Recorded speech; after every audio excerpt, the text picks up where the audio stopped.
Muy buenas noches, comienza una nueva semana aquí en Vía X e iniciamos días contados. Viene al estudio el alcalde de la comuna de Maipú, Tomás Bodanovich, que es de Revolución Democrática, miembro de la coalición de gobierno y que está viendo en su propia comuna los efectos de los temas que más preocupan a la ciudadanía, entre ellos la seguridad. A propósito de esto, recibimos a nuestra columnista Paulina Valenzuela de Datavoz para revisar con números cómo es la percepción de los temas de seguridad pública y de delincuencia que están golpeando a la ciudadanía. Y con Juan Diego Montalva y Paula Walker estaremos comentando lo que pasa al interior de los partidos políticos, en el Partido de la Gente, las declaraciones de Franco Parisi, lo que está pasando también al interior del Partido Comunista y otros temas de la política. Pero empecemos hablando de otra cosa. Esta mañana Santiago amaneció con varios puntos cortados por manifestantes del grupo No Más TAG. A pesar de que los organizadores anunciaron que no habría cortes y que el tránsito solo estaría lento, como es habitual por la congestión, dijeron, hubo quema de neumáticos en algunos puntos, lo que produjo críticas de la ciudadanía y también de la autoridad. ¿Qué dice el petitorio de No Más TAG? La rebaja del 80% del valor del TAG, tarifa plana sin diferenciación de horario, más seguridad en las autopistas, rebaja del impuesto específico de los combustibles y fin de la dependencia del permiso de circulación cuando se tienen deudas con privados. El valor del TAG es un hecho, ha subido mucho por la inflación y el precio de los combustibles y eso está golpeando duramente los bolsillos. Las concesionarias al comienzo tuvieron un trato privilegiado y cláusulas abusivas para los usuarios que con el paso de los años los distintos gobiernos fueron corrigiendo. En el gobierno anterior de Sebastián Piñera, el entonces ministro Alfredo Moreno llegó a un acuerdo con el grupo No Más TAG, que se tradujo en una ley que permite repactar a quienes tengan deudas mientras cancelen el monto de la deuda, pero no pagan intereses ni multas. Y el actual ministro García del MOP anuncia un nuevo proyecto de ley que establece beneficios similares. De todos modos, las políticas públicas sobre transporte a nivel mundial van en la dirección contraria. No dar subsidio a los autos, limitar su circulación en áreas determinadas, favorecer la inversión para otros medios de transporte, etc. Y es un dilema difícil de resolver en Chile y también en el resto del mundo. Una gran clase media golpeada por la crisis económica necesita movilizarse y está dispuesta a salir a protestar si es necesario. Comienza Días Contados, contamos todo, contamos con todos.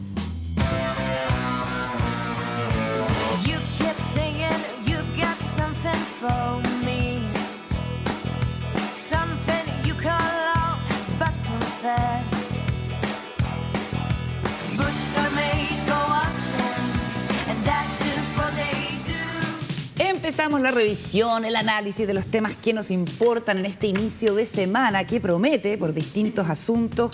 Paula Walker, ¿cómo estás? Muy buenas noches. Hola Carolita, buenas noches. ¿Cómo estás, Juan Diego Montalva? Bien, Carolina. De vuelta este lunes. Oye, y el fin de semana hubo distintas declaraciones, mucho relacionado con el proceso constituyente y su continuidad, pero también hay fisuras al interior de partidos políticos que son importantes. Hablamos específicamente del Partido Comunista. Vamos a abrir un punto de prensa para analizar algunas declaraciones del alcalde de Recoleta, Daniel Jadwe.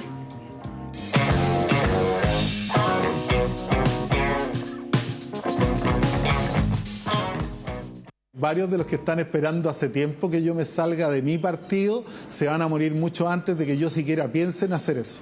Ya. Entonces la militancia y por lo menos su interés sigue estando intacto, dice.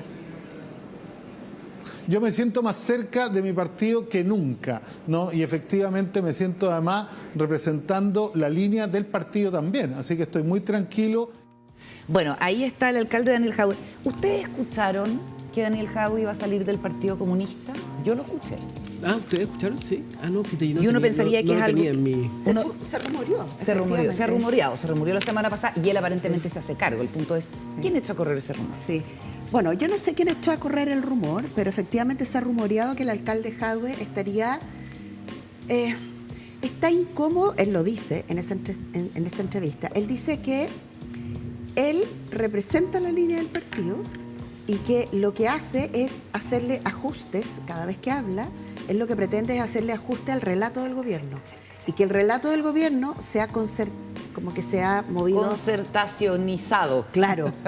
El mal llamado socialismo democrático. Se ha movido hacia el relato de la concertación y que él es una especie de custodio del relato que representa su partido. Es muy muy claro en eso. Y se dice que ha tenido varios coqueteos y conversaciones con el movimiento. Vieron que el Partido Comunes, que era el partido de la que fue candidata a gobernadora regional de Santiago, Karina Oliva, hay una parte de Comunes que se sale de Comunes. La semana pasada. Sí, Después del tremendo escándalo. Hace un par de semanas.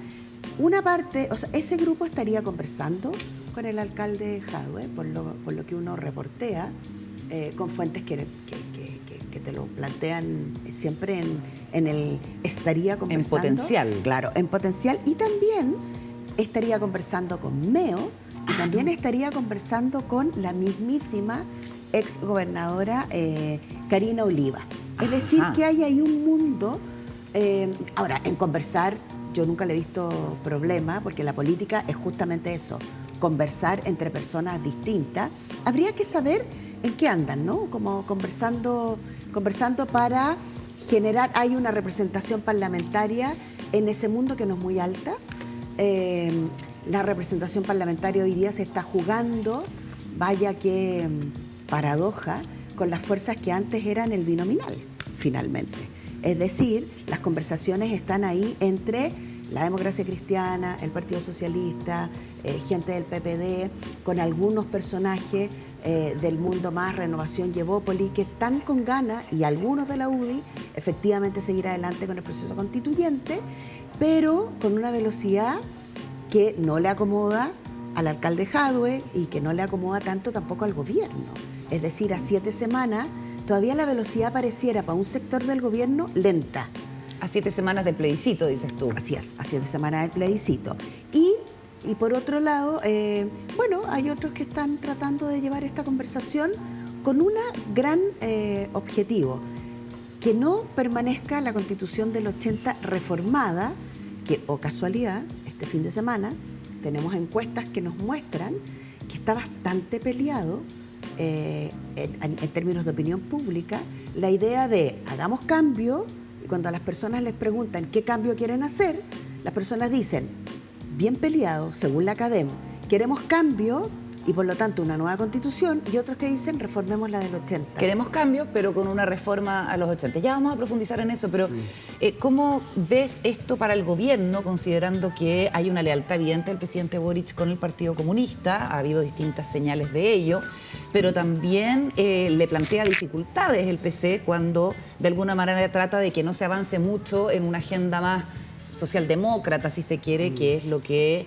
empujaría el socialismo democrático en atención a, digamos, los porfiados hechos, ¿no? La situación económica, en fin. Lo que es interesante de lo de Paula también que dice es el hecho de esta como extra gobierno, ¿no? Como un grupo que está afuera, en los bordes, en el límite, y tratando como de analizar y dar como golpes, no sé si golpes la palabra, pero pequeños, ¿me entendés? Gestos de que donde la diferencia, la dicotomía, es lo que marca, ¿me entendés?, frente al gobierno.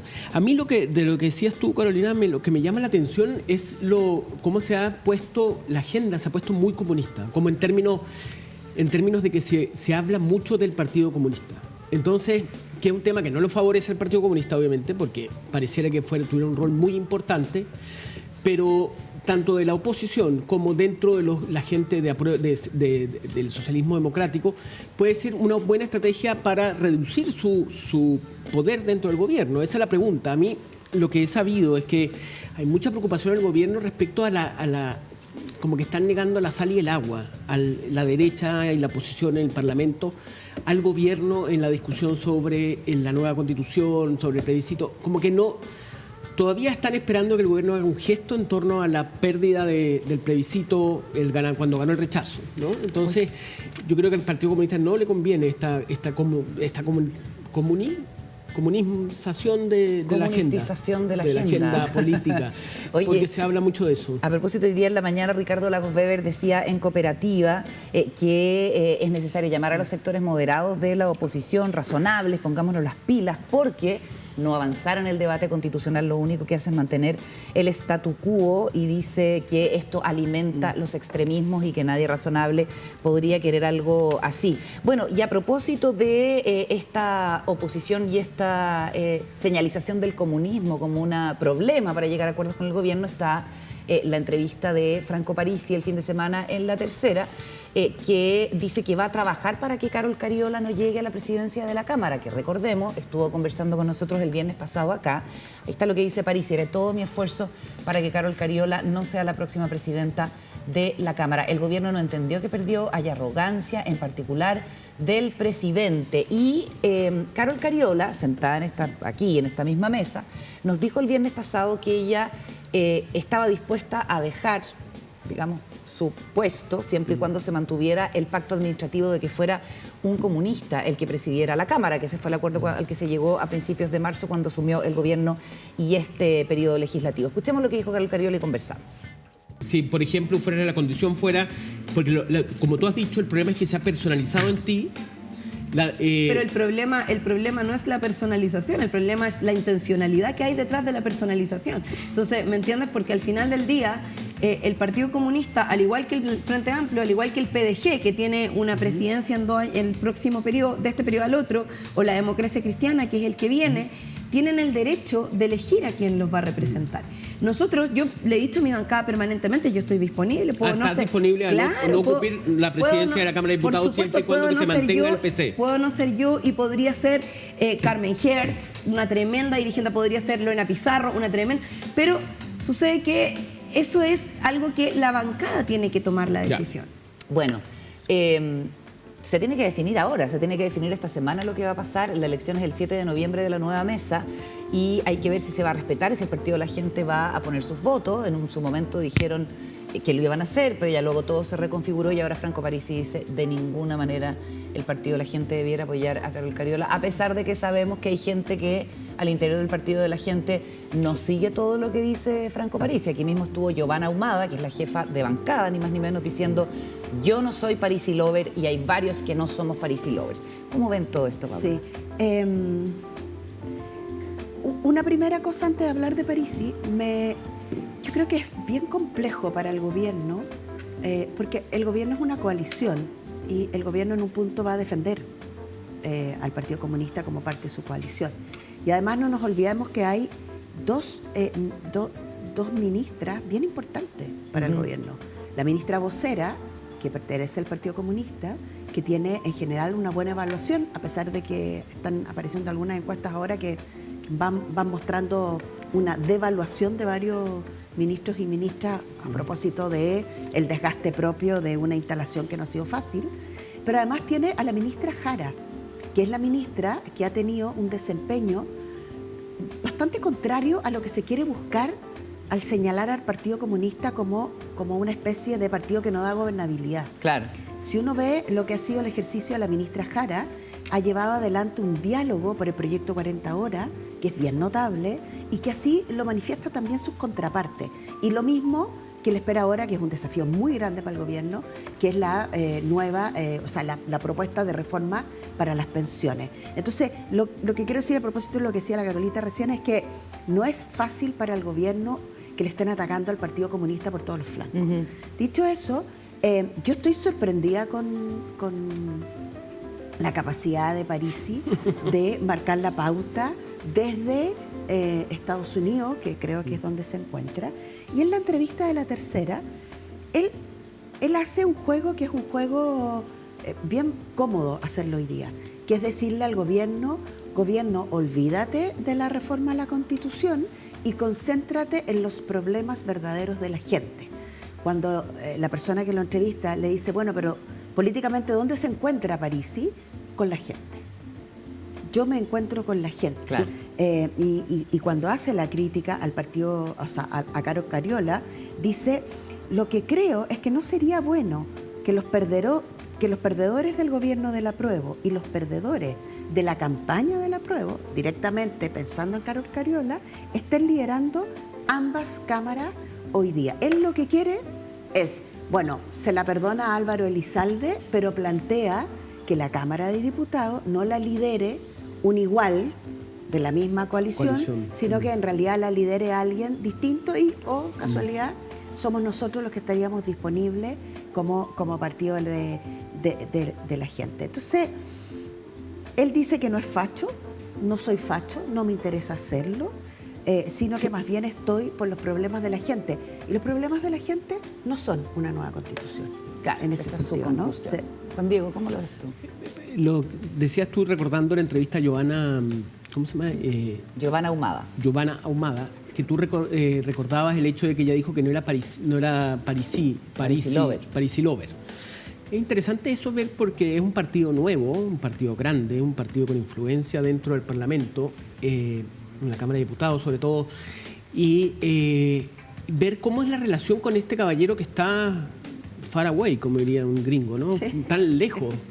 Y sigue mandando, ¿no? Porque es impresionante, no sé, a mí igual tiene elementos que aterrorizan un poco, que conversábamos con Paula ahora, que es como esa idea del avatar que nadie sabe si es verdad o no, podría no ser él el que habla, pero está allá, nadie sabe cómo es su vida, qué hace, cómo, no sé, es bastante raro. Pero bueno, aquí hay un punto que a mí me parece bastante delicado, que si fuera así, que es que la oposición finalmente lo que quiere es dejar a Boric sin nueva constitución.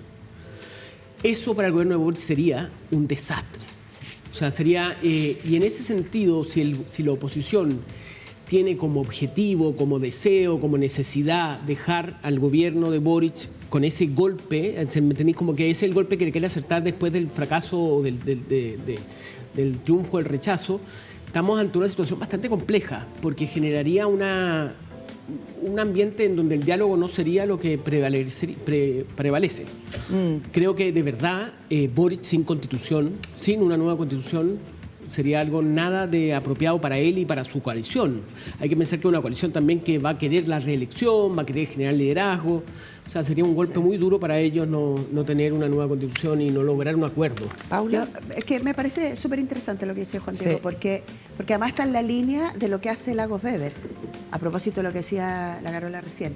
Es decir, atención, pongámonos las pilas, no vayamos a los maximalismos, que fueron los que nos llevaron cuesta abajo en la rodada. Y ahí, cuando alguien dice maximalismo, cuando alguien piensa en la convención, como que naturalmente aquellos opositores al gobierno le ponen la chapa de Partido Comunista. Y entonces tratan de traer al molino a los otros, a los que no están en los extremos. Vámonos al centro, tratemos de construir en el centro, porque efectivamente el presidente y el gobierno, sin espacio de poder tener una nueva constitución, igual es que le amputas el 70% del programa. O sea, imagínate después, o sea, una elección. Usted que fue el que fomentó, impulsó la nueva constitución, en su gobierno no pudo sacar una nueva constitución. O sea, ¿qué habla? ¿Qué más puede decir? En términos de juego político es muy complejo para el presidente. Y quería citar otra cosa que dice Parisi. Parisi está lleno de frases estudiadas, por decirlo de una manera.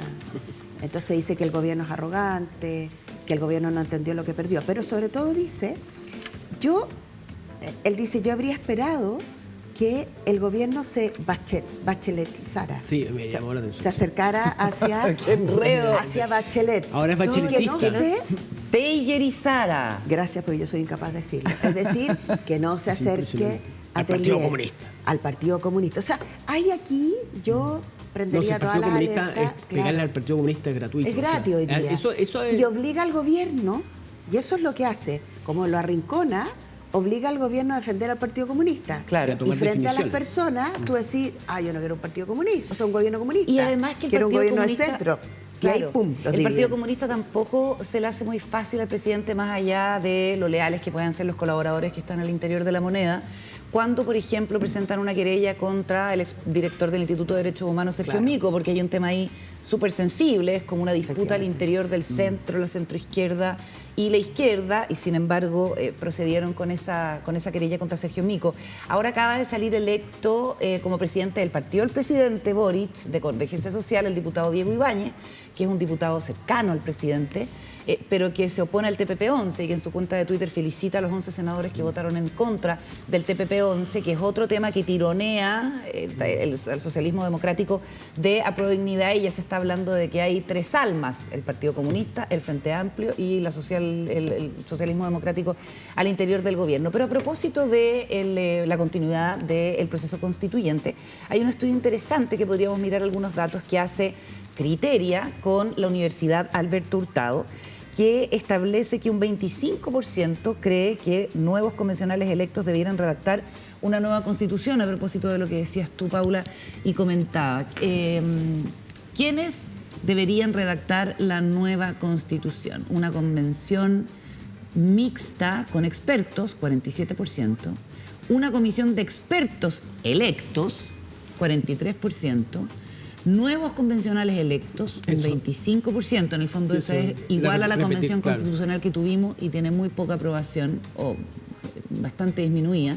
O una comisión de expertos designada por el Congreso, un 22%. Mira, solamente los parlamentarios un 4%. Y luego en la fila amarilla y celeste viene desagregado según se votó apruebo o se votó rechazo. Pero parece que la idea de la convención mixta, el punto es quién define eso, y ahí está trabada la discusión entre quienes están participando de la mesa, más allá de que sigue operando una mesa paralela, lo cual es una locura. Le preguntan a Franco Parisi por eso, pero si tiene o no que haber plebiscito de entrada para que la gente lo defina. La oposición en general está en contra y el oficialismo se abre a esa posibilidad con todos los costos que tiene el plebiscito. ¿Cómo ven la continuidad del proceso constituyente en este sentido, Paula?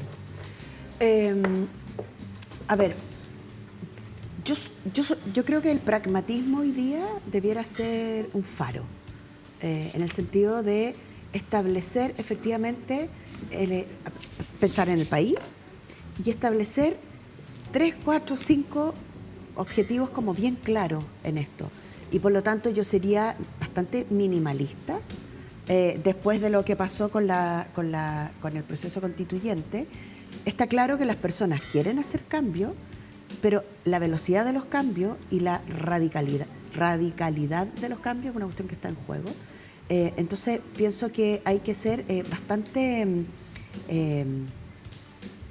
lúcidos, por ponerlo en un verbo. Es pero decir, hay puntos ciegos a los que están llegando los negociadores de los partidos políticos. Claro, y ahí uno apostaría a que efectivamente las personas pensaran en el bien superior y no en el pedacito chico, si ese es el problema de estas negociaciones.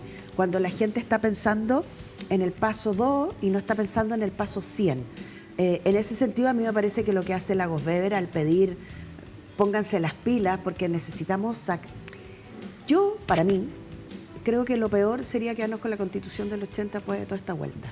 Porque la Constitución del 80 es un corpus que está pensado de una forma y para un momento del tiempo del cual han pasado más de 40 años. Una constitución moderna es una constitución pensada para el tiempo que viene, pero esa constitución moderna, pensada para el tiempo que viene, a estas alturas debería ser una constitución más bien pequeña, con algunas cosas que aseguren el cambio en el modelo de pensamiento, pero no la reformulación de algo que está claro que no asegura, no sé, al menos equidad, menos desigualdad. Y en ese sentido pienso que la política está puesta súper a prueba y yo espero que esté a la altura. No, bueno, ahí yo creo que viene una discusión sobre que es una discusión que ya se inició en la propuesta de constitución, que es si la constitución tiene que ser un límite de los poderes. Entonces lo que hace es definir poderes. Este es el poder ejecutivo, este es el poder legislativo, este es el poder presidencial, vamos, como quién toma las decisiones. Y otro que es el tema de los derechos sociales, que si es una constitución que es más amplia, más. Yo creo que es una discusión que de nuevo va a aparecer. Ahí me acuerdo, bueno, el expresidente Lagos fue bien clave en eso. Yo creo que él estaba más por una constitución que limitara poderes, creo, no sé, pero me pareció, creo que la discusión está realmente entrampada. Claro, está entrampada en cosas bien concretas, como quién dirime las diferencias en la redacción, si tiene que ser el Congreso o la Corte Suprema. ¿Cuántos integrantes va a tener este órgano? ¿Van a ser solamente, digamos, electos o va a haber algunos otros designados? Esos designados van a ser expertos que los va a designar, en fin. Hay topes bien concretos. Hoy día, bueno, de hecho, hasta la hora en que estábamos grabando, se estaba desarrollando la reunión, la continuidad después de que se suspendió la semana pasada, así que hay que mirar eso con atención. Nos vamos a ir a la pausa, al regreso vamos a estar conversando con el alcalde de Maipú, Tomás Bodanovich. Antes, WOM tiene algo que contar. De regreso en Días Contados, saludamos a nuestro invitado del día de hoy que dice: es raro que me vean en un estudio de televisión y que no me vean en terreno, el alcalde de Maipú, Tomás Bodanovich. ¿Cómo estás? Bienvenido, Tomás. Hola, bien. Muchas gracias a ustedes por la invitación para estar acá esta tarde. Bueno, segundo municipio más populoso del país, con más población, primera alcaldía, primer municipio en cantidad de funcionarios, porque tienen además unas sanitarias, MAPA, según me explicabas, y además en un momento en que los liderazgos municipales son los más valorados. Todas las encuestas hablan de Evelyn Matei, Claudio Rego, que es gobernador, Germán Codina. Tú también has salido bien evaluado. ¿Por qué crees que en una crisis de liderazgo y representación los alcaldes, las alcaldesas, el mando territorial sale bien parado? Yo creo que tiene que ver con el rol que nosotros cumplimos, más allá de las cualidades personales que tenga cada uno. Yo creo que estamos en un momento donde las personas están con demasiadas carencias materiales, concretas, que tienen que ser respondidas de forma muy urgente. Y el municipio básicamente te permite eso por el rol que uno tiene. Las municipalidades se tratan de ver cómo en terreno podemos ir resolviendo de forma súper concreta, súper rápida, problemas materiales que las personas están representando. Lo que yo creo que tiene que darnos como la reflexión política general. Estamos en un momento político de mucha necesidad inmediata, pero tampoco podemos descuidar o dejar de lado la discusión de horizonte, de qué tipo de sociedad estamos construyendo.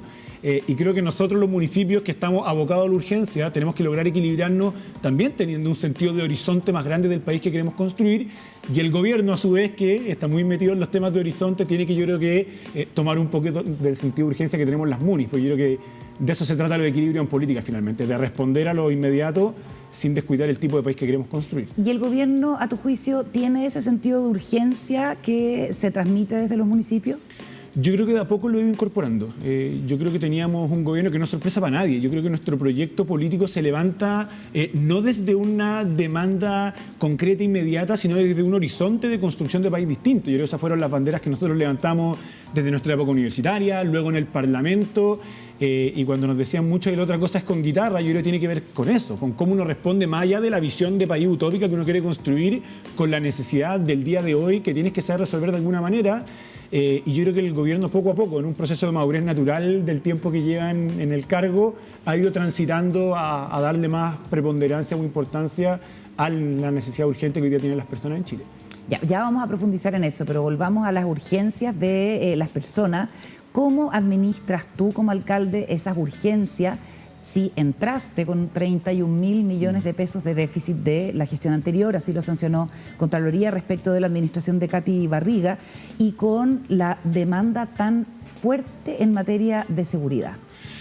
Yo creo que fue muy complejo porque nosotros recibimos una comuna muy golpeada, tanto desde una muy mala gestión pública que se tradujo, entre otras muchas cosas, de que tenemos 31.000 millones de pesos menos para hacer gestión, para prestar servicio, pero también una comuna muy deteriorada, con una falta de inversión muy grande y una promesa, o al menos una expectativa de la ciudadanía, de que el municipio funcionara mejor, de que prestara más respuestas, de que diera más servicios, más beneficios, cuando teníamos menos recursos para hacerlo. Y desde ahí viene la dificultad más grande, de cómo uno ejerce una gobernanza que permita mejorar condiciones de vida cuando tienes menos recursos para poder generar eso. Y yo creo que ahí tuvimos que empezar a poner valores sobre la mesa que quizá eran un poco desconocidos, lejanos para nuestro mundo político, como la eficiencia de la gestión pública, la innovación en la gestión pública, las alianzas público-privadas, hacernos cargo de agendas sumamente urgentes, como por ejemplo la de seguridad. Y hoy día a veces los mismos vecinos de la comuna se sorprenden cuando me dicen no creíamos que iba a ser un gobierno de derecha, o sea, de izquierda, el que iba a poner, por ejemplo, orden en el espacio público en Maipú, en la recuperación de la plaza que hemos tenido. Claro, porque es que hay algo que no se espera de una agenda de izquierda. O nos decían, por ejemplo, no pensamos que te iba a atrever a cortar la enorme cantidad de beneficios que existían en la municipalidad y que iba a ser responsable con la ejecución del gasto público.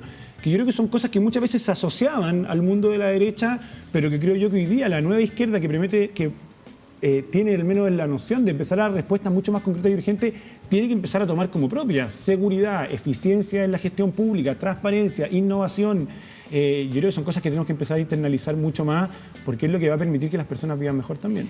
Es bien simbólico de la desesperación de la gente lo que hace este grupo de vecinos de la Villa Santa María en tu comuna, que instala una reja hechiza para poder protegerse y sentirse más seguro. ¿Cómo se puede lidiar con esa desesperación y esa necesidad tan concreta desde el municipio? ¿Qué han hecho? ¿Cuál ha sido el camino? Mira, yo creo que hace muchos años, yo creo que se arrastra una sensación muy grande de desprotección por parte de las personas, de que cada vez estamos viviendo más inseguros, de que no hay un Estado que sea capaz en su conjunto de poder abordar esta problemática para dar una solución concreta. Y eso ha venido creciendo durante los últimos 20 años. Y yo creo que nos hemos llenado de anuncios rimbombantes, de muchas cuñas, de políticas que buscan actuar en la inmediatez, pero que creo que no son consistentes, que no han mejorado el escenario de la seguridad. Yo creo que las personas sucesivamente, de 20 años a esta parte, cada vez han vivido más inseguras.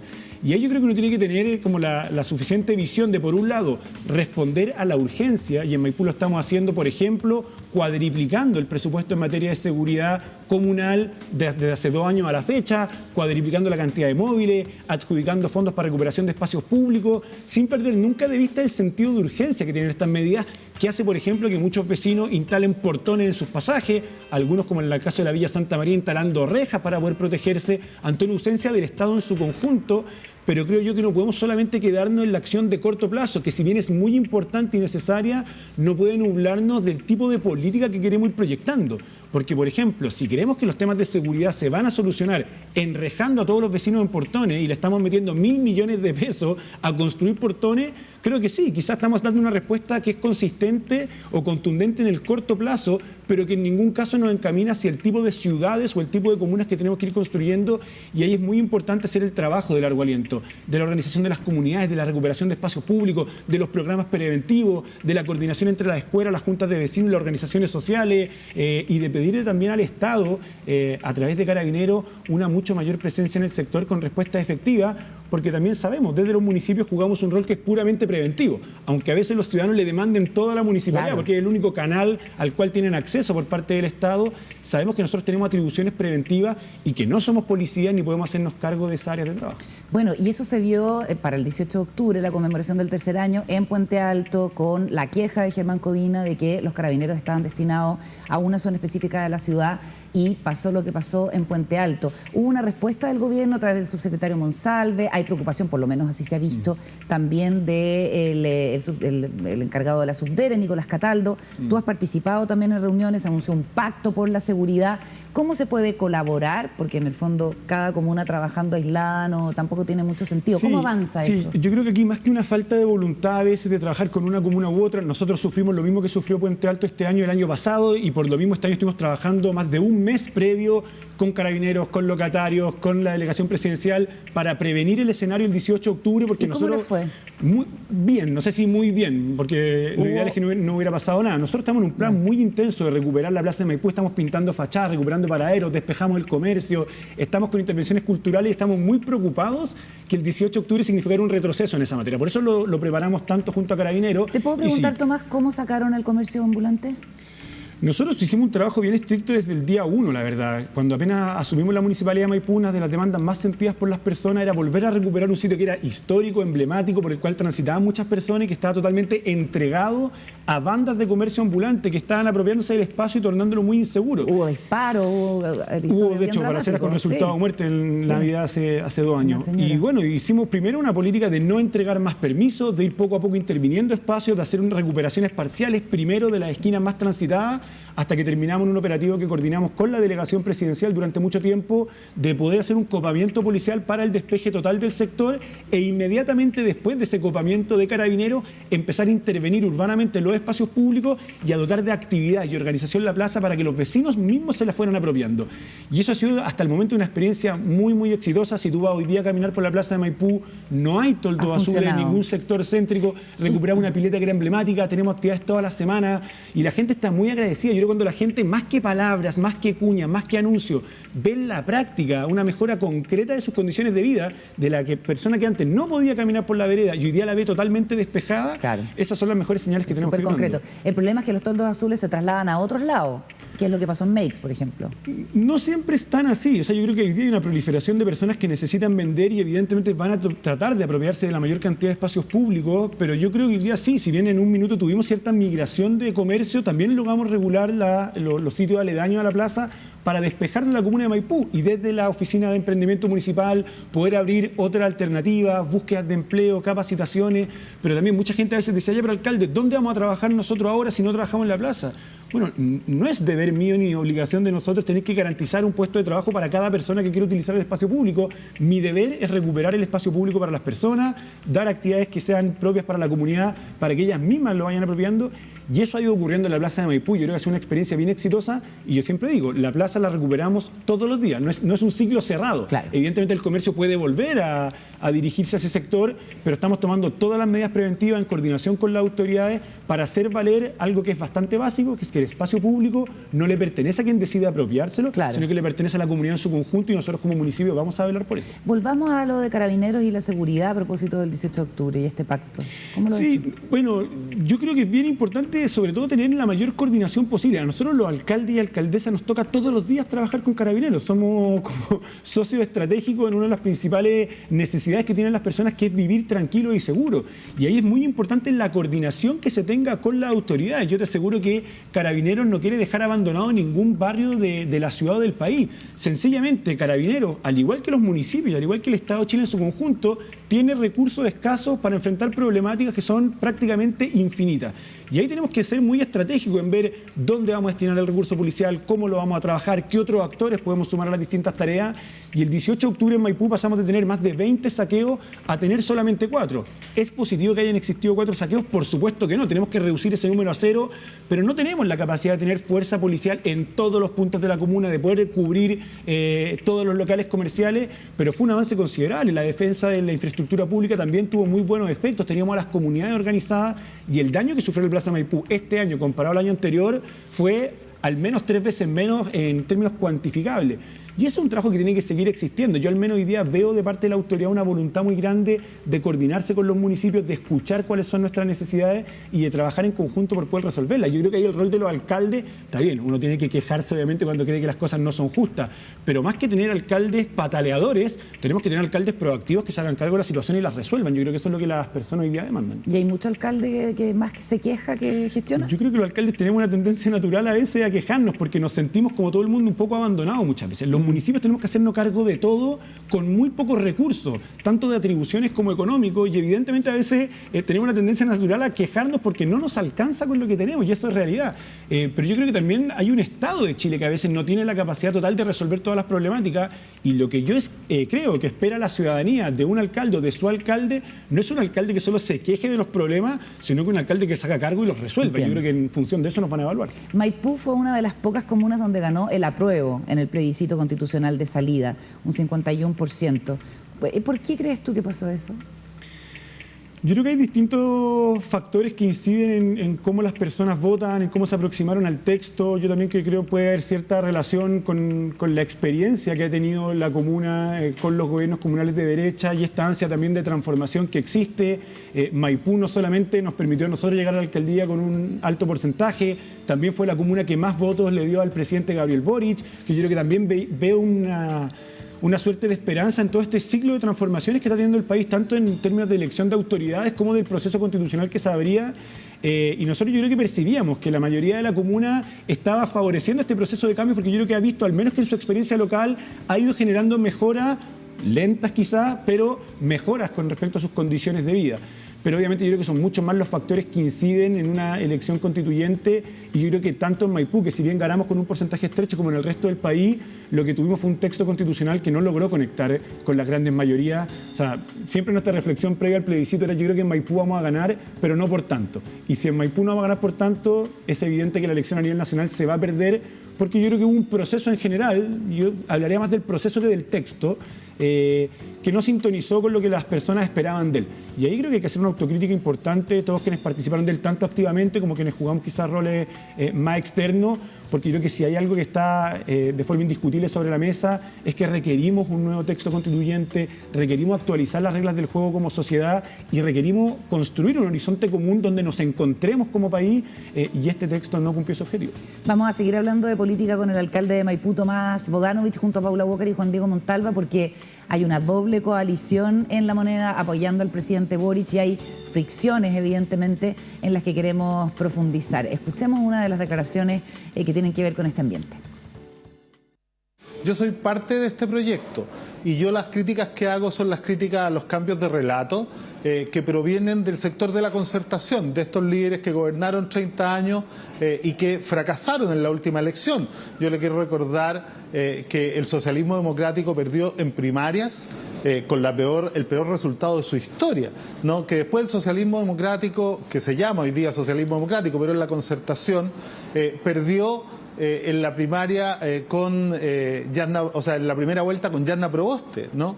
Se subieron a un gobierno al cual fueron invitados para cumplir un programa que ganó democráticamente y hoy día pareciera ser que lo que no quieren reconocer es que no tienen ningún compromiso con el programa y ese es el problema. Como alcalde del Frente Amplio, militante de Revolución Democrática, Tomás Bodanovich, ¿qué te parecen estas declaraciones, este punto de vista de tu colega Jadwe? No, yo más que entrar a responder o polemizar, creo que estamos en un momento país donde nadie sobra de los esfuerzos que tenemos que hacer para ir construyendo un mejor vivir para las personas. Y eso obviamente también corre para nuestras coaliciones de gobierno. Hoy día tenemos un gobierno que, por supuesto, como cualquier otro gobierno, tanto local como nacional, tiene siempre espacios de mejora que tenemos que ir revisando de forma interna y ser muy autoexigentes nosotros en ver en qué cosas podemos mejorar permanentemente. Pero sobre todo yo creo que tenemos que tener el oficialismo y también la oposición, yo esperaría un ánimo colaborativo, de ir viendo cómo somos capaces de encontrarnos, de responder a las demandas más urgentes de las personas y yo al menos el ánimo que he tenido siempre, desde la municipalidad con el anterior gobierno y por supuesto y con mayor fuerza con este, es ver cómo desde nuestro espacio podemos quizás hacerle ver a quienes toman decisiones cosas que no están viendo y cómo también podemos contribuir a que las políticas más importantes y necesarias puedan ir llegando a buen puerto para que las personas vivan mejor. Yo creo que las personas hoy día en Chile y hoy día más que nunca, eso es lo que esperan de la política. No peleas estériles y acusaciones de bando a bando, sino ver cómo nos ponemos de acuerdo y trabajamos en función de resolver los problemas que las personas están sufriendo. Alcalde, buenas noches. Muchas gracias por acompañarnos. A usted le tocó llegar al municipio donde estaba Katy Barriga. Y Katy Barriga, a ojos de nosotros, era una alcaldesa que le ponía harto a la entretención, a los bolsitos, a la empanada, al peluche, a las citas en vez de Tinder, que fueran citas así como las hacía como presenciales. Había harto de show en su gestión. Mi pregunta es súper simple. Conversábamos al inicio del programa de los riesgos del populismo y los efectos también en las personas. Tú que llegas al municipio después y que, por lo que cuenta, ordenado, tratando de que la política también sea un ejercicio de lo posible, de no prometer más de la cuenta. ¿Cuánto daño hacen en la apreciación de las personas liderazgos como el de la señora Katy Barriga? Sí, mira, yo me he tratado de interiorizar un mantra, que nuestro proceso de evaluación de la exalcaldesa terminó en el momento en que yo asumí la alcaldía. Yo creo que los vecinos y vecinas de Maipú no esperan de un alcalde un analista crítico permanente del pasado, sino una persona que se haga cargo de los problemas de su cargo y los resuelva. Por tanto, yo siempre prefiero no referirme mucho a los procesos de la gestión anterior, más allá de que tenemos una herencia que nos va a acompañar seguramente los 3 años y medio de gestión que nosotros tengamos. Ahí que no es una buena herencia. Hay un déficit numérico que es concreto, material y que limita prestación de servicio a nuestras vecinas y vecinos. Pero es una situación que nosotros sabíamos antes de asumir y que la cual nos estamos haciendo cargo todos los días. Ahora bien, yo creo que lamentablemente hoy día existe en la política en general una cadena de incentivos muy mal puestos para las autoridades. Donde muchas veces lo que más profita políticamente no es aquella persona que hace de forma honesta, colaboradora y rigurosa una gestión pública transparente que ponga en el centro a las personas, sino que muchas veces la polémica artificial, el tuit con el tema contingente de turno, la aparición en los medios de comunicación, son muchas veces lo que permite a algunas figuras políticas crecer. Ahora, yo creo que son crecimientos crecimientos muy líquidos, que así como suben, bajan rápidamente, y creo yo que quienes hoy día estamos desempeñando labores de función pública debiésemos ser sumamente responsables de ver básicamente cómo hacemos bien nuestra pega para que las personas vivan mejor y esperar que al final de los mandatos que popularmente hemos accedido, la ciudadanía pueda evaluarnos en función de nuestros resultados. Y yo creo que hay una tentación muy propia, que uno también a veces la tiene como alcalde, de estar todo el rato opinando de la pauta, de la contingencia, de demostrar acciones visibles para que la gente vea que estamos trabajando y no de concentrarnos rigurosamente en hacer bien nuestras tareas. Y al menos nosotros desde la Municipalidad de Maipú hemos intentado hacer eso, reivindicar la gestión pública como una acción transparente, honesta, que se hace con cercanía a las personas, abordando los problemas en su orden de prioridades. Y yo espero que más allá como el rating minuto a minuto de nuestra gestión, las personas después de 3 años y medio digan, ¿saben qué? Hoy día tenemos una municipalidad más cercana, más transparente, más eficiente y que fue capaz de resolver este y este problema. Yo creo que deberíamos tender a funcionar un poquito más así y dejar el people meter, creo que se llama eso que mide el rating a cada rato, de lado, porque creo que a veces perturba la gestión pública. Tomás, me parece buenísima esa posición de no hablar tanto de Katy Barriga. O sea, creo que no es tema y que hay que ver lo que hacen ustedes, lo que haces tú, y eso es lo que por lo cual se te va a evaluar. Sin embargo, te quería, dado ese tema, dado ese punto que te celebro, el hecho de no concentrarte en hablar de ella, a mí el caso de Katy Barriga me parece bastante... o sea, todos los datos que han salido son bastante escabrosos, por decirlo menos, no son buenos para la comuna, no son buenos para la política. Y lo que quería preguntarte, obviamente disculpadme de que te meta de nuevo el tema de Katy Barriga, es ¿qué le podría pasar a Katy Barriga dado los antecedentes que hay? En términos, lo que me interesa es ver un alcalde que comete irregularidades o que hace una cantidad, deja una deuda así, ¿va a cumplir alguna pena? ¿Va a tener algún castigo? ¿Qué pasa con alguien? No individualicemos en Katy Barriga, hablemos de cualquier alcalde.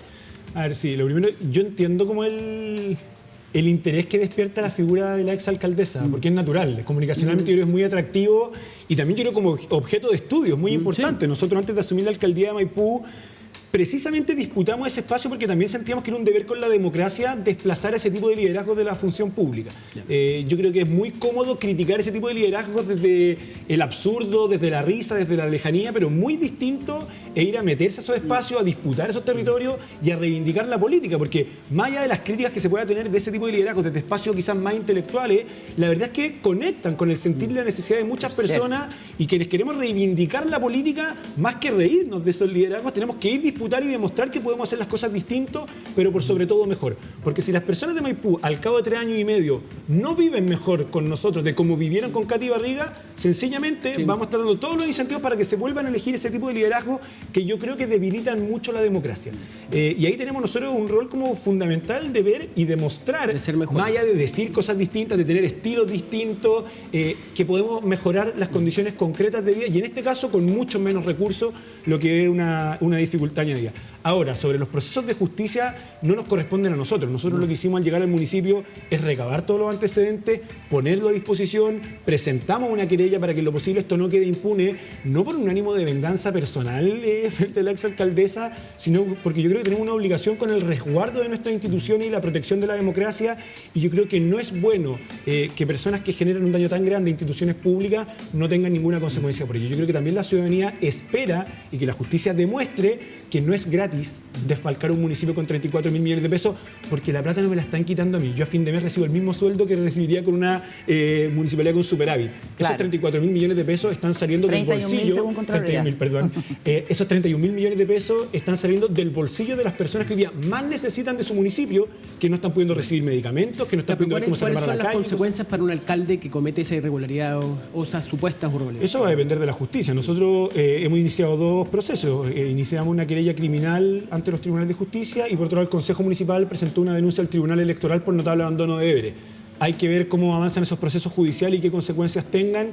Yo solo espero desde mi rol de alcalde, porque no me compete inmiscuirme en los asuntos de otras instituciones, que ojalá puedan haber consecuencias ejemplares para que cualquier persona entienda que hacer ese tipo de daño a las instituciones públicas tiene consecuencias y tiene consecuencias graves. Tomás, hablemos de la gestión política del gobierno del presidente Boric.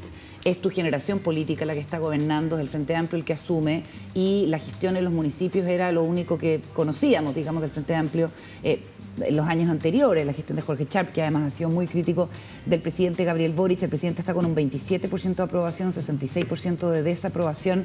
Está difícil la pista, hay temas que están preocupando a la ciudadanía, que no tienen que ver con los temas de horizonte que hablábamos en esa parte de allá necesariamente. ¿Cómo ves al presidente Boric? ¿Cuánto lo conoces tú? ¿Tienen contacto? Yo tengo relación de la que puede tener un alcalde con un presidente, y obviamente compartimos proyecto político, compartimos ideales, horizonte, y yo en general creo que hoy día la labor de gobernar es muy compleja. Yo te lo digo en términos personales, yo siento que gobernar Maipú ya es sumamente complejo. Ni me quiero imaginar lo difícil que puede ser hoy día gobernar un país ante la situación económica que estamos viviendo, de incertidumbre política, la crisis de seguridad, la crisis global que estamos enfrentando.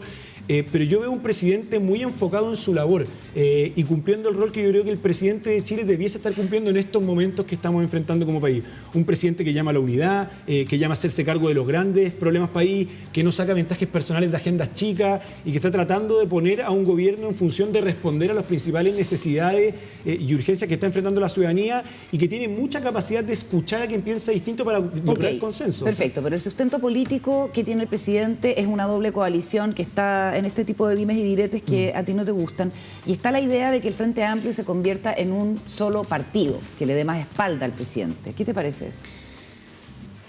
Yo creo que esas son distintas alternativas que ambas van a tener pros y contras. Yo creo que evidentemente tener, por un lado, partidos políticos fortalecidos dentro del Frente Amplio, cada uno con una identidad distinta, que le hable a mundos distintos, nos puede dar una mayor diversidad a la hora de enfrentar problemas, para llegar a distintos mundos, para recoger distintas opiniones. Homogeneizar a veces se te pierde eso.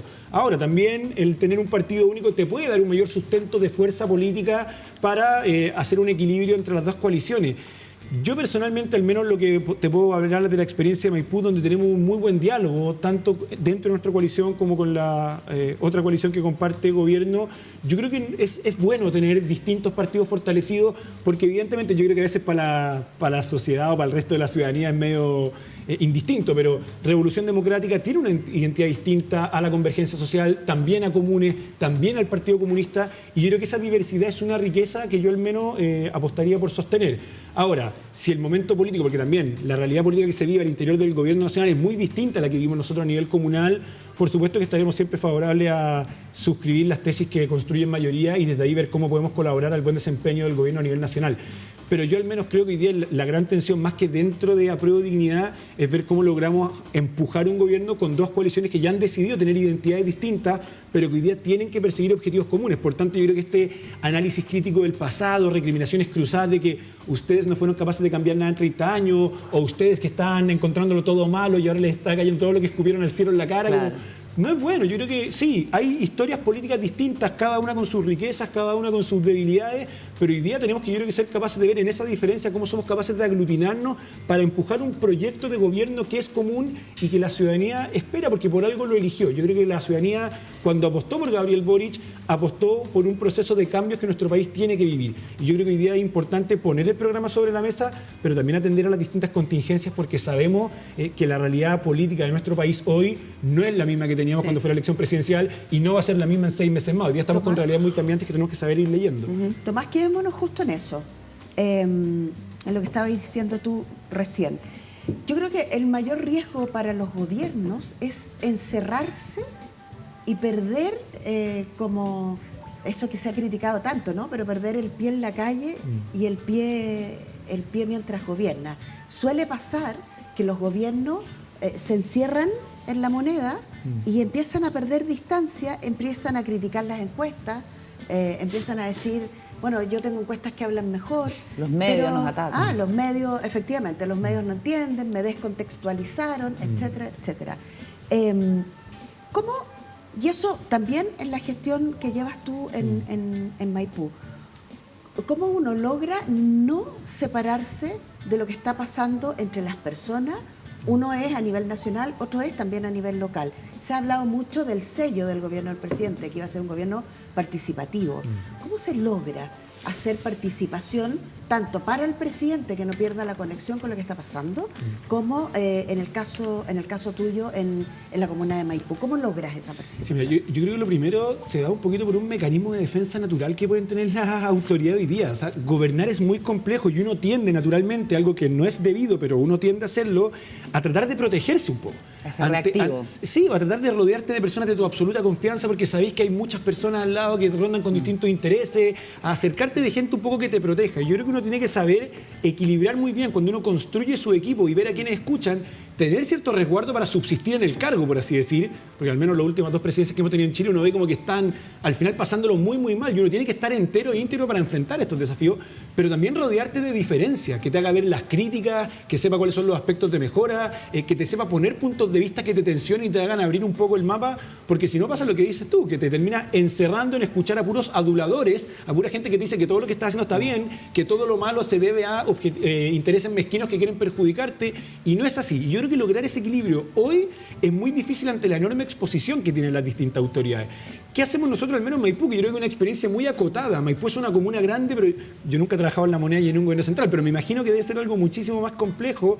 Yo creo que es muy importante abrirse a la atención, abrirse a la diferencia, desde cómo uno conforma su equipo, desde a quién uno les presta tiempo, desde salir a la calle, no en instancias solamente protegidas, sino que también ir precisamente a esos lugares que están más abandonados, donde más rabia uno va a escuchar, para ser conscientes de lo mucho que falta. Nosotros siempre lo decimos en Maipú. Seguramente no vamos a tener la capacidad en estos 3 años y medio de gestión de poder resolver todos los problemas de la comuna, por distintas razones.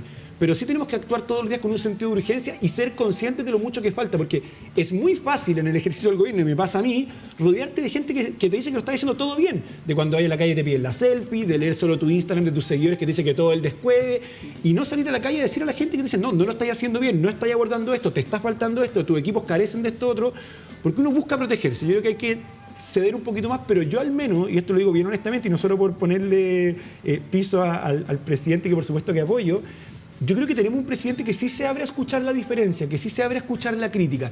Creo que quizás como coalición política nos falta fortalecer ese ejercicio de no ver enemigos en todo aquel que nos critica, sino que entender que en el ejercicio de la política siempre van a haber aspectos de mejora y tenemos que ser conscientes de ello. Un detalle último. RD, tú eres Revolución Democrática. ¿Cuál es el elemento que distingue a Revolución Democrática?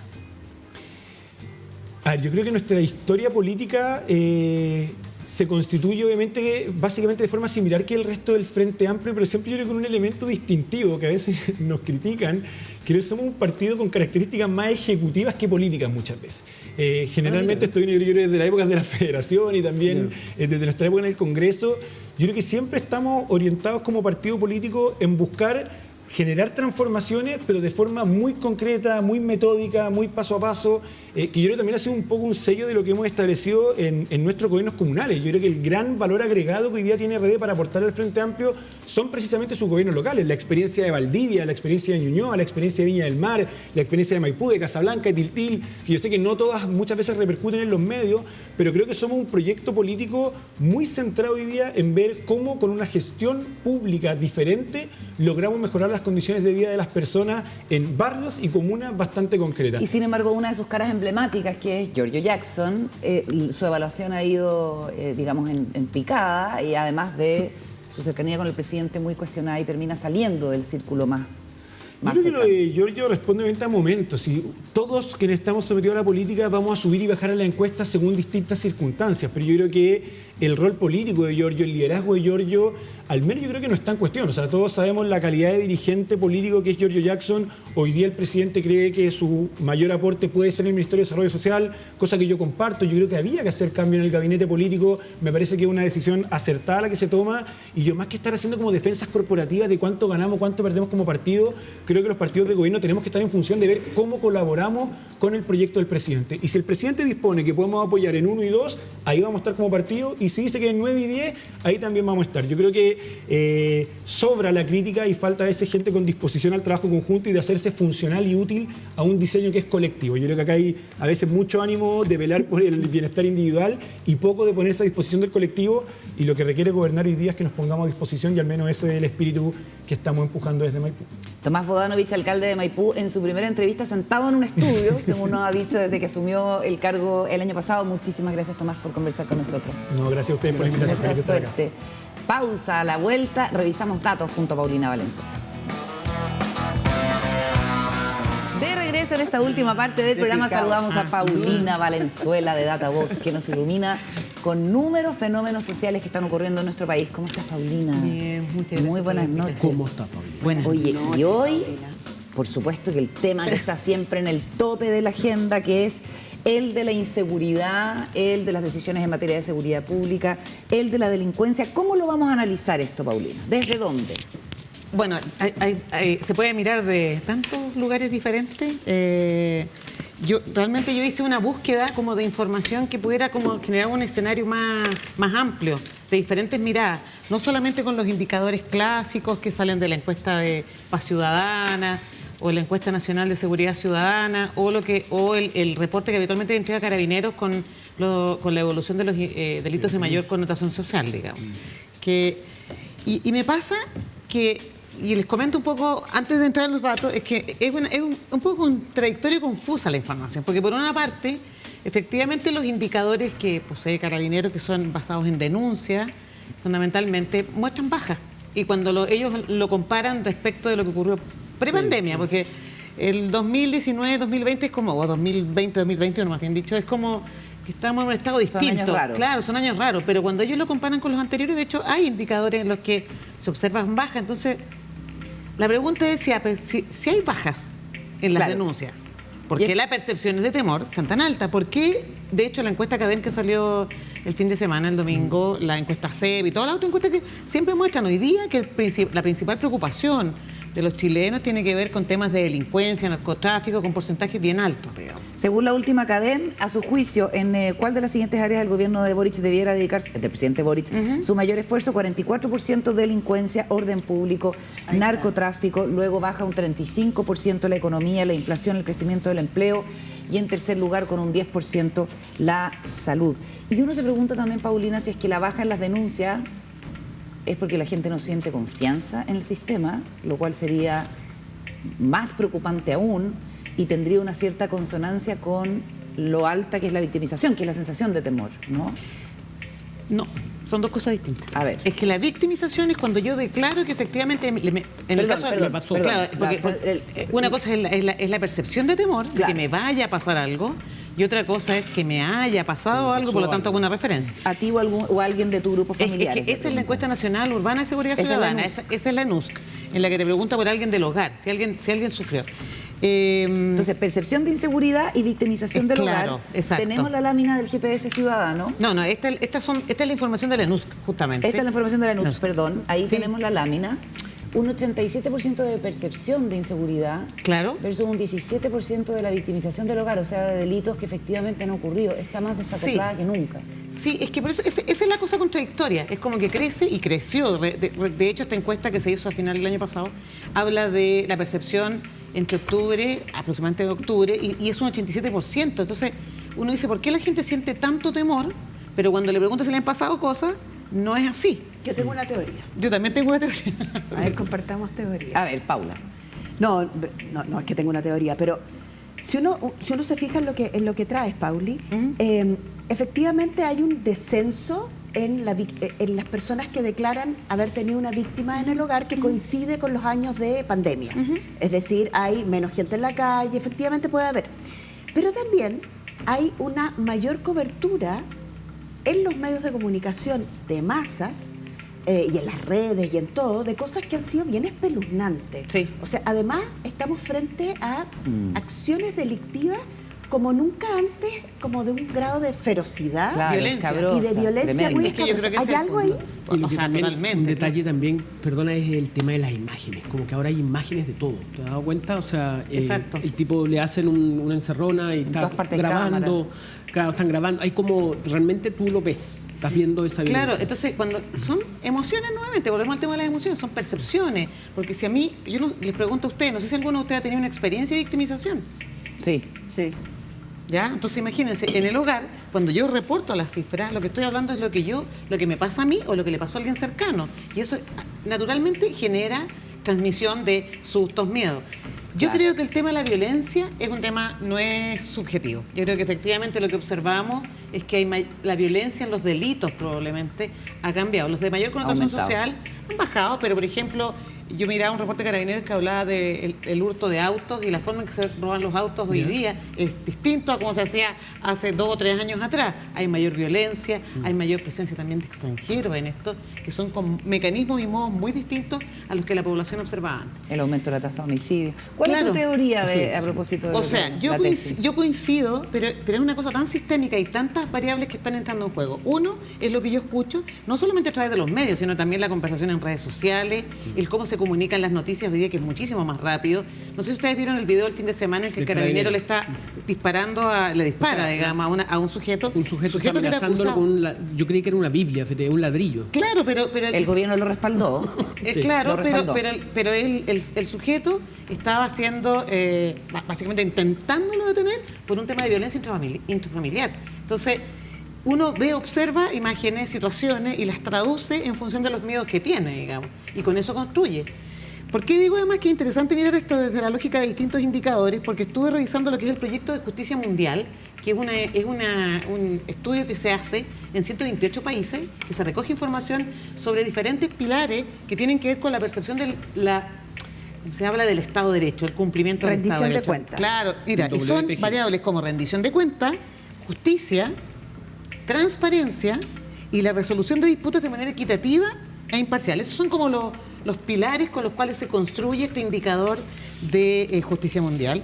Y es bien loco porque Chile aparece en la última medición en el lugar 26 de 128. Entonces uno dice... Estamos regios. O sea, súper. 26 de 128. No, claro, en América Latina 26, exacto. Estamos peor que Haití, estamos peor que... pero es que usted está mirando otra cosa ahora. No te adelante, Ya, te y seguimos. cuando uno analiza ahora la percepción que tienen los ciudadanos respecto de la protección de sus derechos básicos, que están fundados en estos 4 elementos, por justicia, igualdad, transparencia, una serie de elementos, Chile queda en el último lugar a nivel latinoamericano, de acuerdo al Barómetro de las Américas, que es una encuesta que se hace en 20 países en Latinoamérica, que es ese gráfico. ¿Y cómo se explica eso?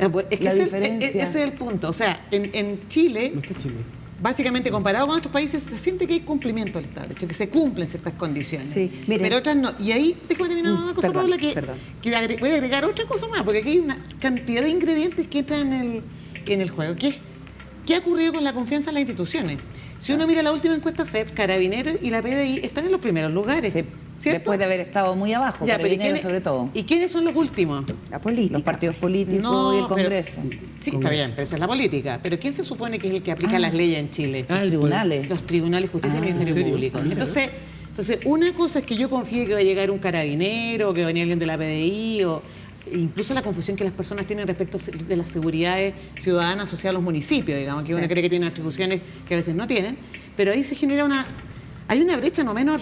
Es la sensación de que ha mejorado la confianza en quienes velan por nosotros, Carabineros, pero quienes tienen que hacer cumplir la ley aparecen en los últimos lugares. O sea, estamos hablando que en el Centro de Estudios Públicos Carabineros salía con un 45% de confianza y la PDI con 38%, en tanto el Ministerio Público y los tribunales con 16%. O sea...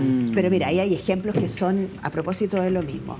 ¿Se acuerdan de la semana pasada que estuvo el tema de los inmigrantes ilegales colombianos que le pegan una paliza a Carabineros en Puerto Montt? Claro, que se ordenó su expulsión.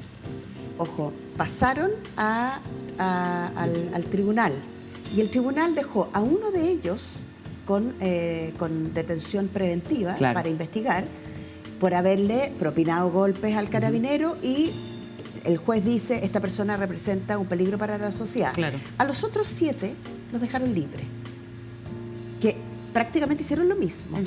Y son personas que no tienen documentos, que están en situación irregular y que agredieron a los carabineros. Mi pregunta es, tú vas a un país, no sé, yo viví en Nueva York un tiempo, que, si tú le llegas a pegar a un policía en Nueva York, no sé, yo creo que te pueden caer 200 penas. Totalmente, pero es que ahí vino todo el debate y que fue un debate del fin de semana, de cómo se tramitó la ley de migraciones que empujó el anterior gobierno del presidente Sebastián Piñera, cuando la entonces oposición quiso asegurarse de que para garantizar ciertos estándares de derechos humanos hubiera algo que se llama la doble notificación, por ejemplo.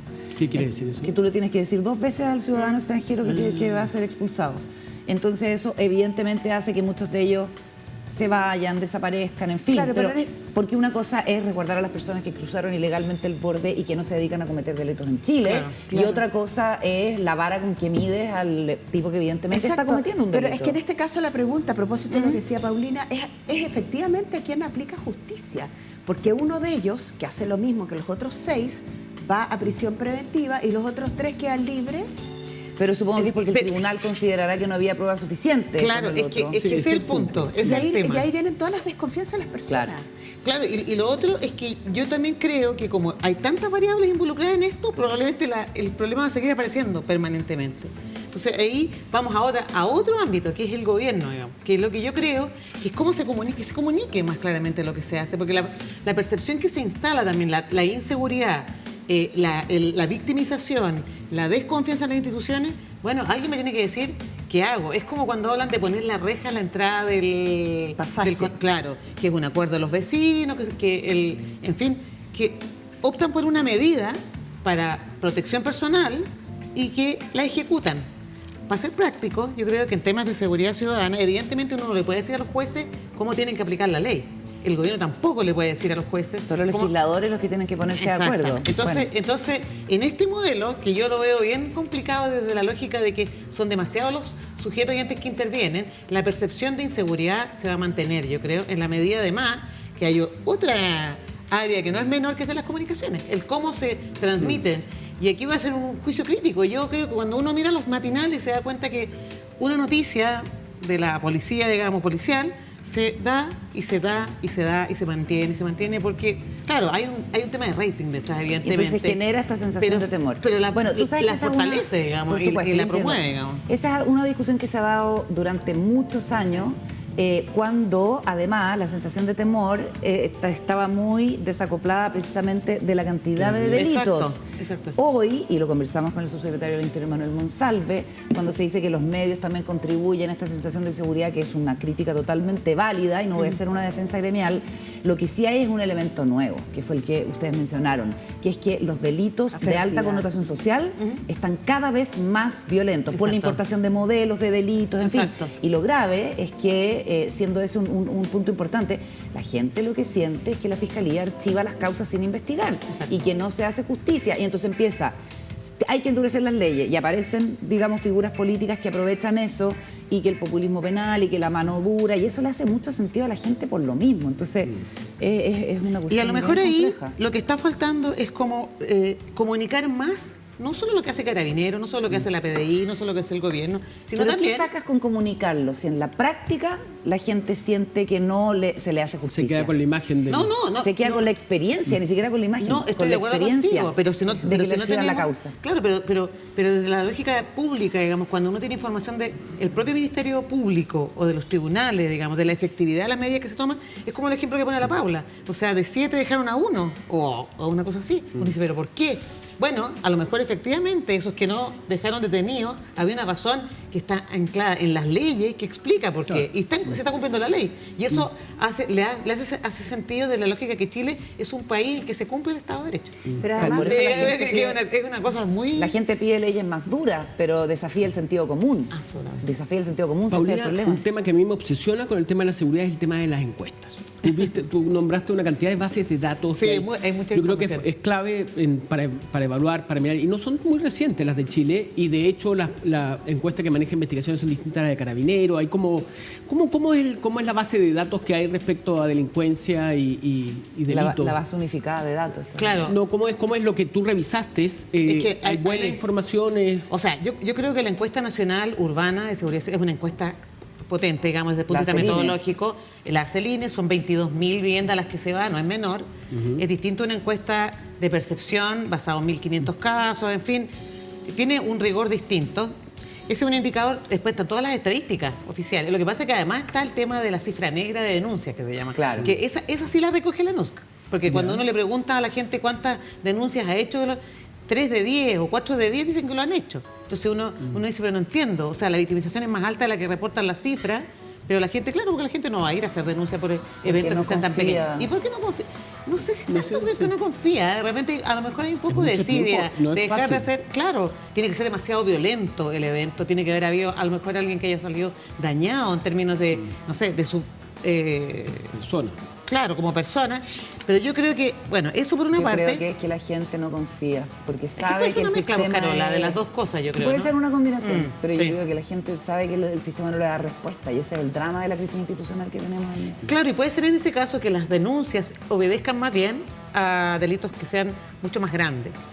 Y lo último, que hay harta información, porque hay estudios a nivel latinoamericano e internacional que están permanentemente evaluando, digamos, lo que ocurre en Chile respecto de seguridad ciudadana, respecto de victimización, como es el Barómetro de las Américas, como es el World Poll que les hablé la otra vez. Y este proyecto que yo lo descubrí era el proyecto de Justicia Mundial que me pareció Está súper buenísimo. interesante, Buenísimo, porque súper son interesante. en 128 países. Así que ahí hay información. De hecho, creo que en una de las láminas después lo pueden poner, está el enlace o el link de Esto Para es lo llegar que a eso. desvela a los fiscales este proyecto, justamente es el que los desvela en el sentido de darse cuenta el rol tan relevante que tiene Exacto. la justicia justamente para la gobernabilidad. Así que a propósito de la próxima elección de Así es. fiscal o fiscala, Ya están los este 15 tema. nombres de los postulantes. Mañana recibimos a uno de ellos en estudio. Viene el fiscal regional de Higgins, Emiliano Arias. Así que vamos a poder conversar de todos estos temas que Paulina Valenzuela nos ha ilustrado hoy desde las cifras y los distintos estudios. Muchas gracias, Paula. Hasta la próxima. Gracias, Pablo. Oye, nos vamos. Se acabó el programa. Muchísimas gracias por acompañarnos en Días Contados. Hasta mañana, Paula. Chao, Carolita, hasta mañana. Chao, Juan Diego, que Chao, Juan estés Diego. bien. Chao, chao, que descansen.